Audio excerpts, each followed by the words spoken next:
عدالتوں کا بھی ایک کوڈ آف کنڈکٹ ہے، اور وہ کوڈ آف کنڈکٹ کیا ہے؟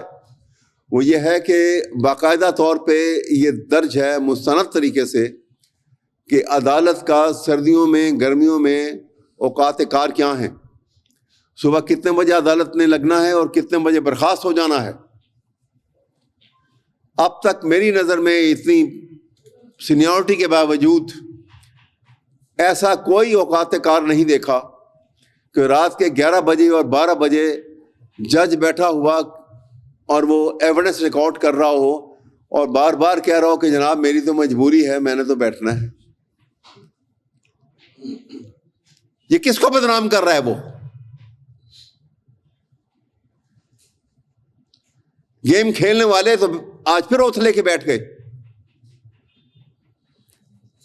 اور بدنامی جو ہے میں آپ کے سامنے برملا کہوں گا، دانستہ طور کے اوپر یہ بدنامی جو ہے یہ ان لوگوں کے سر چڑھائی جا رہی ہے جن کو ہم کہتے ہیں کہ ہمارے ہیروز ہیں۔ میں نہیں سمجھتا کہ ان کا یہ کام ہوگا، لیکن جس انداز میں یہ کھیل کھیلا گیا ہے، یہ ساری بدنامی جو ہے ان کے نام پہ ہے دی گئی ہے۔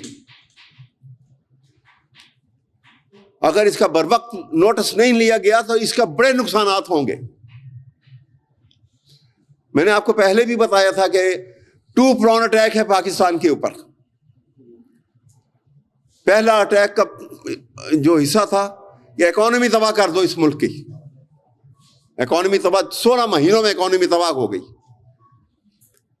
عمران خان جس وقت گیا تھا پاکستان کے ریزرو جو تھے وہ 14 بلین ڈالر تھے،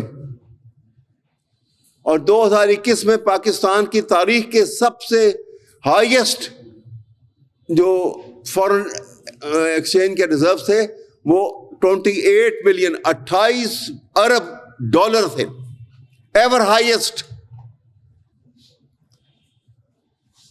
اور 2021 کی ہماری ایکسپورٹ پاکستان کی جو تھی 37 بلین ڈالر، ایور ہائیسٹ، جس کو کہا گیا کہ اکانومی تباہ کر۔ وہ 16 مہینوں میں وہ 28 بلین سے ہم کہاں آ گئے؟ 1 بلین مائنس کیوں، 1 بلین سے بھی کم پر، کہ ہمیں ہاتھ پھیلا کے کشکول لے کے پھرنا پڑا کہ جناب کچھ ڈال دیں یہاں پہ، ہم دیوالیہ ہو جائے گا پاکستان کا۔ یہ کون کر کے گیا؟ اور اس حالت میں کہ جہاں پہ ہمارے ایکسچینج، فورن ایکسچینج جو ہے ریزرو ختم ہو چکے تھے، ہماری بدحالی تھی۔ یہاں آن ریکارڈ باتیں بتا رہا ہوں۔ آج کا جو پرائم منسٹر جس کو آپ نے بنا دیا، شہباز شریف نے، کہ اس وقت کے پی ڈی ایم کا جو پرائم منسٹر تھا، اس نے اس ٹائم کے اوپر، یہ آن ریکارڈ باتیں بتا رہا ہوں، یہ میں نہیں کہہ رہا، یہ میں انہی کے ایک ایکس پرائم منسٹر کے منہ کی بتائی ہوئی بات بتا رہا ہوں۔ اس نے ٹی وی کے اوپر یہ بات آ کے کی تھی اور برملا کا ہی تھا۔ اس نے کہا تھا کہ جس طرح عمران خان نے کووڈ کے زمانے میں پیسے بانٹے تھے غریب لوگوں میں، شہباز شریف نے آٹا باندھا، اور آٹا بانٹنے میں 20 بلین روپیز جو ہیں اس کا وہ ہیرا پھیری کر گیا۔ یہ آن ریکارڈ ہے بات۔ تو جناب میں آپ کے سامنے کہہ رہا ہوں کہ یہ خدا کے لیے اس کھیل کو بند کیا جائے۔ یہ پاکستان کو اپنے ہاتھوں میں اس طرح تباہی ہوتے نہیں دیکھ سکتے۔ آنیسٹلی میں آپ کو بتا رہا ہوں، میں دستبستہ گزارش کرنے کو تیار ہوں، اپنی ملٹری اسٹیبلشمنٹ سے گزارش کرنے کو تیار ہوں۔ خدا کے لیے آپ قوم کے ہیروز ہیں، ہم آپ کو ہیروز کی شکل میں ہی دیکھنا چاہتے ہیں۔ خدا کے لیے آگے بڑھ کے یہ اس بات کو تو روکے، یہ کیا ہوا ملک کے ساتھ، کس نے کیا ہے اور کس کے نام تھوپا جا رہا ہے۔ کبھی جھوٹ میں سچ ملایا جاتا ہے، کوئی پرسنٹیج ہوتی ہے، کہتے ہیں کہ جی 13 میں بھی جو ہے وہ ریگنگ ہوئی تھی، 8 میں بھی ریگنگ ہوئی تھی، 2 میں بھی ریگنگ ہوئی تھی، 18 میں بھی ریگنگ ہوئی تھی۔ تو کیا پہلی بات تو یہ ہے کہ کیا یہ پروسیس کنٹینیو ہو، نمبر 1، اور کیا اگر دودھ میں پانی ڈال کے کچھ ریگنگ ہوئی جس کو جسٹیفائی نہیں کیا جا سکتا، لیکن کیا اس کا حل یہ ہے کہ آپ پانی کے اندر دودھ ملا دیں؟ کوئی انتہا ہوتی کسی بات کی، اور پھر آ کے آپ براجمان ہو جائیں، حکومت سنبھال کے بیٹھ جائیں. کسی کو ہاتھ بڑھانا پڑے گا پاکستان کو بچانے کے لیے. میں تو برملا کہتا ہوں، دیکھیے انسان کی زندگی کا کوئی پتہ نہیں، اور میں یہ بار بار یہ بات، میں تو ہمیشہ یہ بات کرتا ہوں کہ جو سچی بات ہے کہہ دینی چاہیے، کیونکہ سچی بات کہنے سے نہ تو سانس میرے جتنے اس دنیا میں میں نے لینے ہیں وہ کم ہو جائیں گے، نہ بڑھ جائیں گے. میری خاموشی سے میرے سانس نہیں بڑھیں گے، اور میری سچی بات کہنے سے یہ سانس کم نہیں ہوں گے.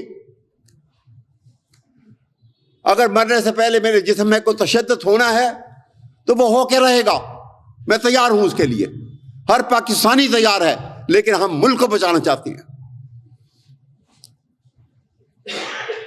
میں آپ سے صرف یہی بات جو ہے آج کہنے کے لیے، دیکھیے عمران خان کے اوپر ایک اور چارج لگا دیا گیا، اور وہ چارج کیا لگایا کہ جی بڑی سخت غداری کر دی آپ نے. عمران خان نے دیکھو کتنی بڑی غداری کر دی. کیا غداری کر دی؟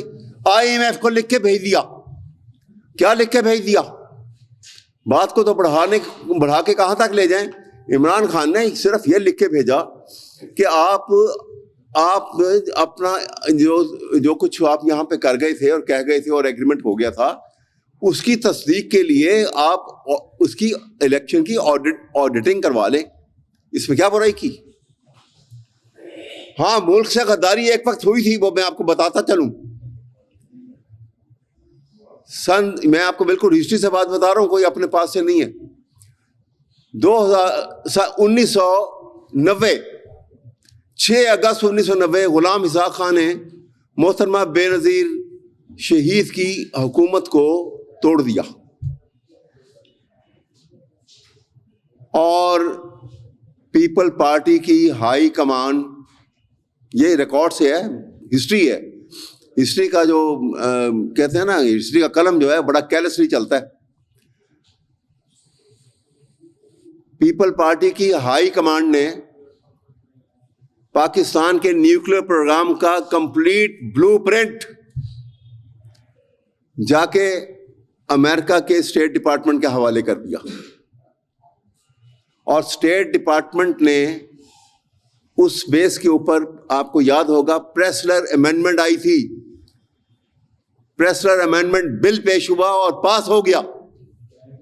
اور وہ بل وہ پاس کس بنیاد پہ ہوا تھا کہ اگر کوئی ملک نیوکلیر کیپیبلٹی میں ملوث ہے اور اس کی رپورٹ آ جاتی ہے ایویڈنس کے ساتھ امریکہ کے پاس، امریکہ کے پریزیڈنٹ کے پاس، تو اس صورت میں اس کی اوپر 2 قسم کی سینکشن لگا دی جائیں گی، اس کے اکنامک سینکشن اور اس کے ملٹری سینکشن. یہ دونوں سینکشن پاکستان پہ لگا دی گئی تھی. یہ تھا ملک کے ساتھ غداری، اور یہ تھا نقصان پاکستان کا. اب اگر عمران یہ نہ کہے کہ جناب آپ آڈیٹنگ تو کروا لیں، تو کیا وہاں IMF کو یہ کہے کہ پاکستان میں تاریخ کے سب سے فیئر الیکشن کروائے گئے ہیں؟ یہ جھوٹ بولے ان کی خاطر. اگر اس نے یہی جھوٹ بولنے ہوتا تو وہ جیل میں کس لیے بیٹھا ہوتا؟ جان چلی جائے گی، جھوٹ نہیں بولے جائیں گے.